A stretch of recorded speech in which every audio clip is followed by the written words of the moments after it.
Chapter 17. Unknown Future. Warmth filled Naruto's mind as he thought such sweet thoughts. Never was there a time he felt calmer than this moment in time. Nothing could compare to this blissful silence that encumbered him in his bedroom. The dreams that he replayed in his mind were nice. It wasn't like usual, and he couldn't remember a time that he slept through the entire night without waking up. That in itself was unusual in the least. It was almost like his body was just floating in euphoria. The dreams he had were some of the more wishful ideals. Some of them didn't really make any sense, and others were far more interesting than he ever really expected, but the thing that really set them apart the most was the fact that they were all calming and soothing dreams. He didn't have one nightmare last night, and that was a very big change to what he was used to. His eyes were left closed and the heat that protruded to his face was so relaxing that he pushed his face further into the softness. He wanted the feeling to last longer. He didn't really pay attention because his mind was groggy, but he didn't really care. All he knew was that the bed was too inviting to leave just yet. Naruto felt something wrap around his head a little more forcefully.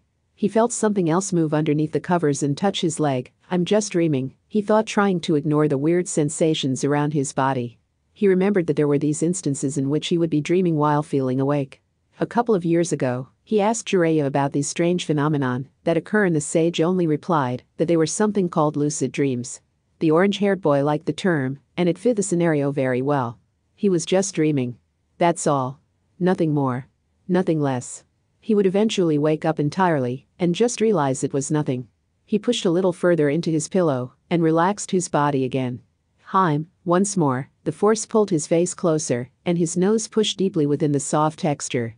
He felt a warm air hit his head as a sigh echoed throughout the room. Wait a minute, something's not right. This feels too real to be a dream, and I can't breathe. He slowly cracked his heavy eyelids open to reveal his deep blue eyes, and then it dawned on him. The thought struck him instantly and he panicked. That's right. I was crying, and Conan comforted me. We fell asleep together. His mind screeched to a halt as he put everything together. His face was pushed very roughly against Conan's. His face was touching, getting better associated to his laying position. He realized a few other unexpected occurrences.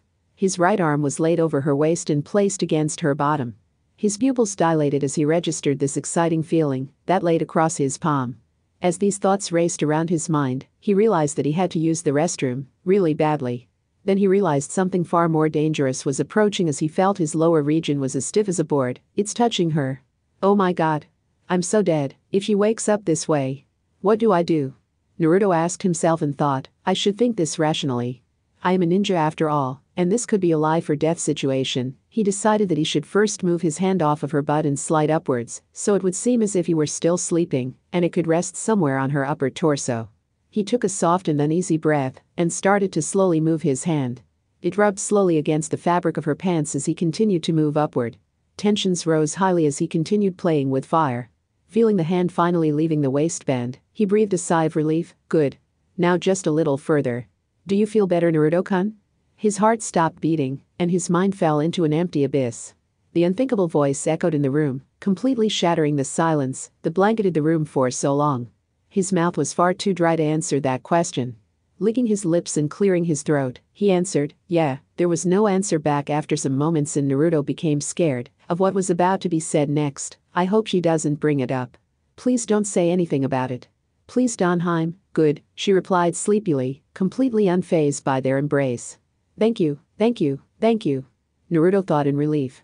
Sighing softly, he asked, do you think we should get up now? No, Conan said in a soft pout. I want to lay like this for a little longer. Naruto blushed heavily at her response. She didn't want to get up? That was a first. Was he actually enjoying their embrace? Although he was quite sure that she was too tired to notice their predicament, he still didn't mind the fact that maybe he enjoyed this position for more than he would have thought possible before. Knowing that he had to use the restroom, he reluctantly sighed in defeat as he started to get up.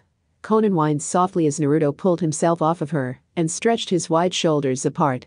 He placed his hands over his crotch and stumbled over his own feet while making his way to the only escape that he had from their little snuggle. A click echoed throughout the room as Conan laid in a half-sleepy daze.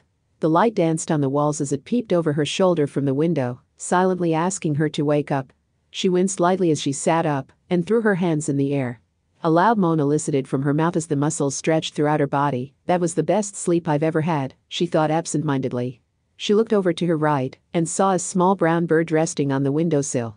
A smile crept upon her face, and she slowly strolled over to the bird. Such a fascinating little animal. Although butterflies were always first on her list, Conan always had an admiration for birds. She loved flying creatures. Just the thought of flight sent wonderful imagery to her mind. She always used to imagine soaring over the skies and through the horizon to see the beautiful scenery. Those thoughts made her think of another reason why she wanted to fly. She wanted to get away. When she lost her parents and was left for dead, she just wanted an escape. Flying felt free and adventurous. It was a way to break free from her emotional chains. She just wanted that freedom away from the pain and the loneliness. After she met Yuhiko, those feelings became less and less, but she still daydreamed of reaching the clouds. She softly opened the window and gently lowered her hand to the bird. It chirped once, before landing on her index finger happily. Conan chuckled softly at the little bird's display. Man, Conan-chan, you have a way with animals. Conan turned to see Naruto smiling warmly at her. The bird felt intimidated before it quickly flew away into the trees and out of sight. Sigh, Naruto-kun, how are you feeling? Conan brushed her hair softly away, parting with intertwining fingers. Her eyes glowed softly from the sun as she looked upon his face for an answer. Hey, let's not worry about that, he replied with a soft chuckle. I'm okay now. It's not really a big deal anymore. Why am I saying that? Her features softened upon his answer, but still, she couldn't help but feel that maybe his answer wasn't entirely true. Sakura's death was a big tragedy to everyone in the Leaf Village, but it was the worst thing that could have ever happened to Naruto. It wasn't just his crush. It was one of his best friends. Someone he was trying to help. It was an important goal that he had to accomplish. Naruto-kun, she started seriously, what are your plans now about Sasuke? Are you going to still go after him? The boy's smile faded as his gaze faltered to the floor. For some reason, the carpet was more interesting than usual. Conan, noticing his unusual reaction, quickly continued, I mean, if you don't want to answer, you don't have to. I was just, well, never mind. She pivoted on her heel and sauntered to the bedroom door. I'll just make us breakfast. Without much time wasted, she smiled awkwardly and exited the room, leaving Naruto to his thoughts. What am I going to do? He thought quietly. His mouth tightened into a line while he rested on the bed. Sasuke, his teeth clenched in resentment at the thought of his longtime friend. You killed Sakura. How could you? His fist slammed forcefully on the sun-bathed blankets, causing particles to scatter like pixie dust. Sasuke, I don't know if I can forgive you for this. You betrayed us. You betrayed everyone. The orange-haired boy sighed in exasperation. I can only hope, maybe you have something left within you. The blue-haired woman cooked absent-mindedly, occasionally stirring the soup within the pot. Her eyes would look over the boiling contents, but was never actually looking at them. She was preoccupied with this disturbance. Maybe I should have asked more questions. Dug a little further. Maybe Naruto would have been more eased? No, that won't work. These wounds are still fresh for him. A loud thumping echoed through the empty hallway. Its sound was deafening, or at least it seemed that way. Conan looked over and saw Naruto with a blank expression as his heavy feet slowly thrashed the wooden floors. Without looking at the other occupant in the room, he grabbed some bowls from the shelf and placed them on the counter before he sat down and proceeded to twiddle his thumbs. Conan grabbed his bowl and quickly poured some of the soup with many vegetables within. After all of the food that the villagers gave Naruto, he had too many food stacked upon stacks. She decided to help him get rid of it. It was a good thing that she knew how to cook. She poured more of the soup into her bowl and sat down adjacent to the stumped boy. Sorry that it's not ramen. I know you wanted some, but we have so much food in the house that I have to use some of it at least. Naruto snapped out of his daze and considered his food. Oh, hey, you made us food, wow. A smile edged across his face as he observed the steam that protruded from his meal. He took a big whiff and breathed out in happiness. Man, this smells amazing. Not as great as ramen, of course, but still this comes very close. Ignoring that blunt remark, Conan smiled when she saw Naruto munching away at his soup. Yes, we have too much food at home. Even this morning, I found some eggs, bread, and a few canned foods laying at the front door. It seems even now, the people in your village really are thankful you saved them. Naruto mumbled as he scarfed down the vegetables to his never-ending ramen stomach. Gulp, yeah, I don't know what to say to them. Hey, I don't want to be rude or anything, and I actually kinda like the hospitality that has been given to me recently. The blue-haired woman continued to smile. She knew that Naruto really enjoyed this. It was his shining moment. He achieved a victory for his village. Conan remembered Nagato, but quickly shoved those thoughts down. What am I doing? Now's not the time to think about that. They ate silently for a while. It seemed a little awkward, because normally they would both smile and have a seemingly infinite conversation, but here they are, both sides couldn't even start anything remotely interesting. It came down to the last moment. Naruto got up and decided to get another bowl of soup. Conan noticed. No, Naruto-kun, I can get it for you. You don't have to get up. Nah, it's okay Conan-chan, he replied softly, while lifting the lid. I can get it myself. It's not a problem. Naruto-kun, you should just rest, she said while she attempted to grab for his bowl. I can do it on my own. The boy screamed while ripping the bowl from her fingertips. I don't need anyone's help. Conan's eyes widened at Naruto's outburst. Naruto-kun, the Jinchuriki sighed with furrowed eyebrows. He surprised himself with his words more than he would like to admit. He gazed into Conan's eyes and saw sadness and confusion within her bright amber eyes. It was amazing to Naruto how much he could see just from her eyes, and right now, he was seeing something that he didn't want to see. He mindlessly placed his bowl on the counter and turned to Conan. She followed his movements with her eyes and noticed his disdain and forlorn afterthought that came to him without much haste. Suddenly, she felt two arms embrace her figure and a chin pressed against her shoulder. After a few moments, she closed her eyes and involuntarily sighed in his squeeze. Unknowingly to Conan, his arms felt comforting to her, and every time they did this, she could only let go of whatever it was she was feeling. Sorry, Conan-chan, he mumbled over her shoulder, I shouldn't have done that. I honestly don't know what came over me. I've been more emotional than usual. She sighed, there's no need to apologize. I understand, pulling him apart from her, she smiled at him genuinely, you're still upset and it's okay. I believe you will find whatever answer you need within your heart. I have complete faith in you. Naruto stared at the woman in front of him. Her words made him feel warm within his stomach. No one has ever made him feel that way. Sakura probably made him have butterflies, but his love was unrequited. He knew deep down that maybe he shouldn't chase after Sakura because of her unforgiving love towards Sasuke. Still, there was that piece of him that told him to keep trying again and again. Maybe after all of that, then he would finally get an answer that he had been wanting all along. But what is this? Naruto didn't understand what he was feeling. Conan-chan. Without warning, Naruto grasped her again. This time, he held her firmly and didn't give her any wiggle room. And Naruto? Conan breathed out. I'm sorry. He bellowed uncontrollably. I don't want to stop. This hug didn't feel like a normal hug. She felt a wanting from Naruto that wasn't usual with their other hugs. He didn't utter a peep as he continued his actions. Conan tried to move, but to no avail. His strength from his training has really shown in this moment, and she couldn't deny that maybe she was liking it more than she would care to admit. Her arms fell down in defeat, and her eyes closed in satisfaction. She started feeling an uncertain sensation within her body, and it made her nervous. That sensation felt strangely warmer than she remembered. Am I blushing? I'm blushing. I can't be blushing because of him. We might have summoned you at the wrong time. Huh? Both Naruto and Conan's eyes opened wide when they heard that. It wasn't either of their voices, and Naruto heard it as well, so hearing voices in her head wasn't the answer either. It smells different. Weren't they alone? Hey, don't act surprised. We reverse summoned you before, a small female toad shrieked. Oh, wait, I was reverse summoned? Questioned Naruto as he rotated his head to look at his surroundings. He was indeed at Mount Maiboku. The humid temperature was mainly the telltale sign, but it wasn't long before he noticed that he was within the toad's home. Yanama boy, a male toad replied rather happily, and not a moment too soon either. Well, maybe a little soon. Huh, what you mean? Ahem, the lass in your arms, the female toad answered sneakily. Naruto turned and saw his tight embrace still in effect with the woman in his arms. He saw the embarrassed look on Conan's face and, was she blushing? He ripped his arms away from her quickly, while apologizing over and over again. Conan repeatedly tried to calm him down, but he seemed to be in his own world. Naruto ma boy, glad I could see you again. The male toad replied happily, but putting all that aside, we gotta take you to the great Lord Elder.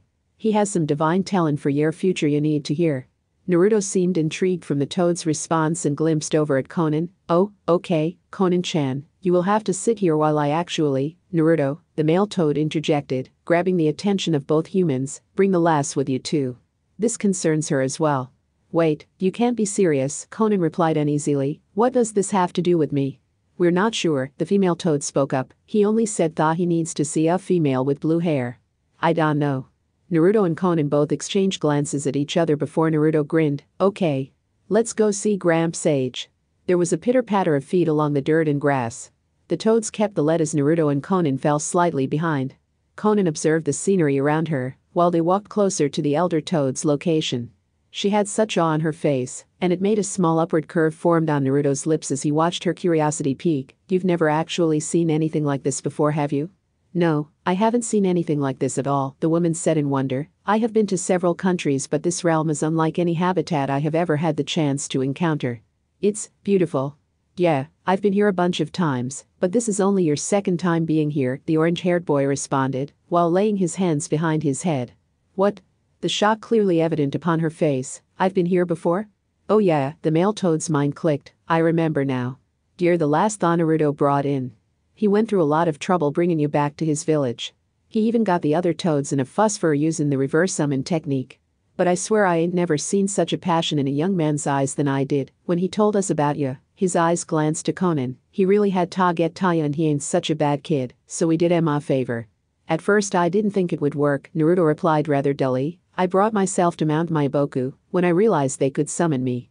The only bad part was that they told me that I could only be reversed summoned from my previous location, another toad summoner, or from a special toad teleportation seal. His eyes darted downward. When past memories began flourishing his mind, the toads told me it was impossible to summon myself on my old master. I'm sorry, Naruto-kun, the paper user replied solemnly with clasped hands. If I could have taken it back, I would have already done it long ago. No, no. The boy retorted, dismissing her apology, and gave a half-convincing smile. It's okay. I'm sure Jiraiya-sama would be kinda glad how things worked out. It's okay, really. He looked over and knew Conan was feeling guilty for helping kill their mentor, but Naruto knew that deep down, she never wanted this to happen. Pushing all of that aside for the moment, he continued, the only other option that I had was using a special toad teleportation seal. The pervy sage actually had an escape just in case he was in danger. Remember his giant scroll on his back? The woman nodded. Luckily, pervy sage made the seal a long time ago specifically for deadly situations where he knew there was a possibility he wouldn't return. He would leave his scroll that he had on his back at Konoha somewhere far enough away to give him an escape when it was dire. These two guys, the boy pointed at the two toads, told me that pervy sage dropped his scroll during his fight with Nagato and his paths. This seal can only be used twice, so I summoned myself there, and summoned myself back to Mount Maiboku, after I rescued you, then finally, I was reversed summoned back to Konoha by the toads. You gave us a lot of trouble, you little twit, the female toad hollered, but, if it wasn't for you, this lady wouldn't have been saved. I'm just glad that I made it in time, Naruto responded happily. Who knows what would have happened if I didn't show up? Yeah, Conan answered despondently. Thinking back upon it now sent shivers up her spine. There was no mistake, she was one breath away from death. If Naruto was just a minute later, she would have died. These thoughts haunted her daily, and it was hard to just throw it away as something worthless or useless. Oh, hey giant Gramp Sage. It's been a while, hasn't it? Naruto yelled loudly at a gargantuan toad on an even larger stone chair. The old toad peered through cracks in his eyelids, looking at a blurry orange-haired man in close proximity. I brought the boy for you, great lord, the small male toad responded, while hopping next to Naruto. Ah yes, the big toad answered. I have summoned thee, but who are you again? Naruto threw his hands to his face. Gramps forgets everything. I'm Naruto. Uzumaki Naruto. Yes. Naruto. That's right. I have summoned you, the toad croaked tiredly. I have not only summoned you, but also an angel with blue hair. Is he with you? My name is Conan. It is an honor to meet you, she bowed politely. The toad smiled a little as he spoke again. Naruto, you will meet an octopus soon. I couldn't see it clearly, but I indeed saw octopus legs. Octopus? Naruto asked incredulously. That is correct, the toad continued. Another vision involves you fighting a being who finds power within his eyes. I already know that, Naruto replied in distaste, and I already have an idea on what I'm going to do. Do you know what this person is? The toad asked, curious to Naruto's conclusions. Yes, I have a plan, although I don't really know what I'm going to do yet, but I need time to figure it out for myself. The toad's curiosity piqued at Naruto's answer, but he humbly let the boy be. So be it, Uzumaki Naruto. The giant toad's head turned slightly at the woman. Conan, I've had several dreams that contradict one another of you. This brought everyone's attention to the elder toad, including the smaller toads. One shows that you have already deceased, and yet you are still here. It is not common that I have dreams that predict altered realities. How have you survived this long? Uzumaki Naruto saved me from my impending fate. He found me and protected me from the clutches of an evil man with the help of my longtime and deceased friend Nagato, she answered truthfully. If it wasn't for Nagato realizing my conditions and giving Naruto the help he needed to find me, I wouldn't have survived at all. The large toad grunted through his flared wrinkled nostrils. The one named Nagato somehow caused a shift in fate. Could he see into the future? Given to what has happened before his passing, new futures have appeared in my dreams, he grumbled momentarily before continuing. I saw a blue-haired angel protecting Naruto as the world came together to fight. I will assume that is you, young one, Konan nodded ever so softly. She was known throughout her country as God's angel for her paper wings, and being Pain's right hand for anything to do with the villager fighting. I have already indebted myself to Naruto. I will do anything and everything I can to protect him. He is the key to saving all of us. The toad looked over to the woman quietly as he pondered her words.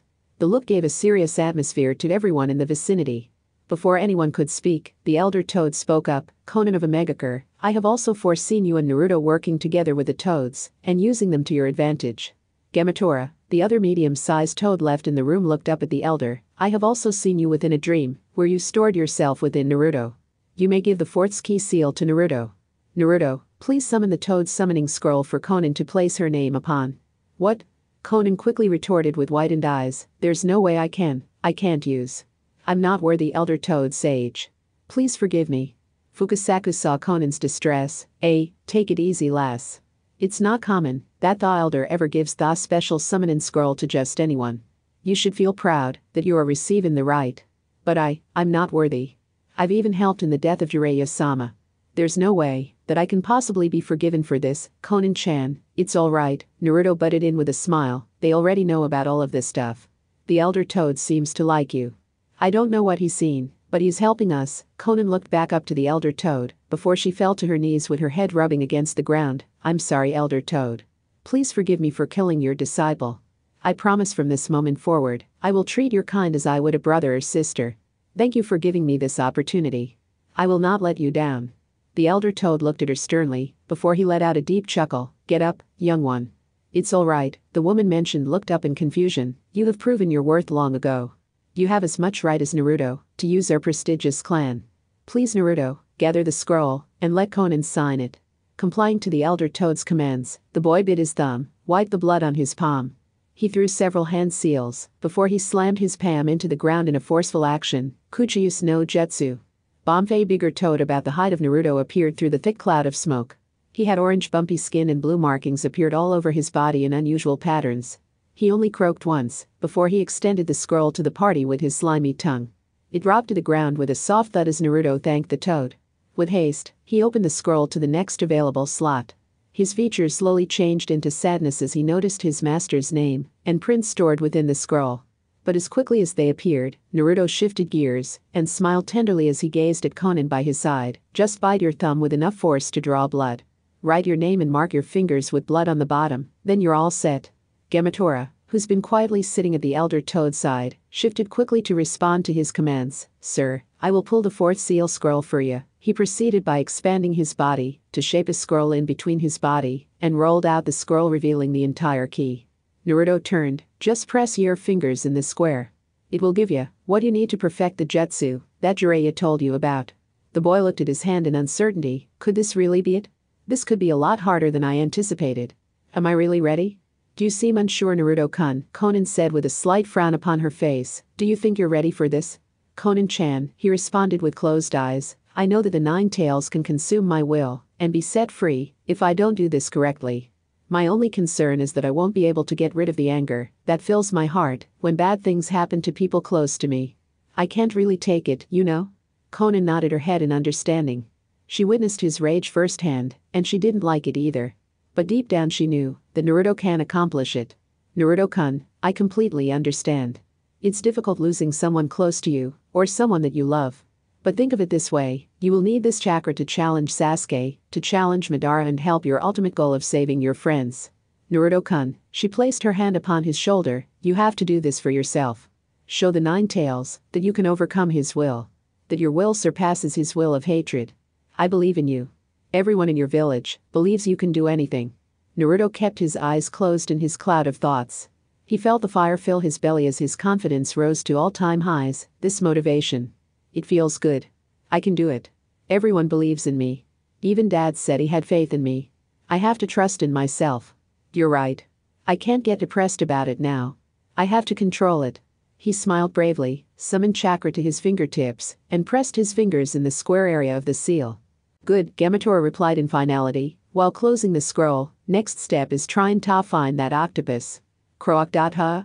Naruto turned as he noticed Gamma the toad staring at the young woman. Gamma says that you didn't finish writing your name, Gamatora answered. You didn't finish your name? Naruto asked with a snort. How could you forget that? Konan lowered her eyes. I didn't think it was necessary to put my last name. We have to have your full name, so we can complete the ritual, Fukasaku said. If you don't put your full name, then you won't be able to summon anything. Konan sighed as she moseyed over to the scroll. She didn't want to put her last name on the scroll, but she had no choice if she wanted to summon the toads effectively.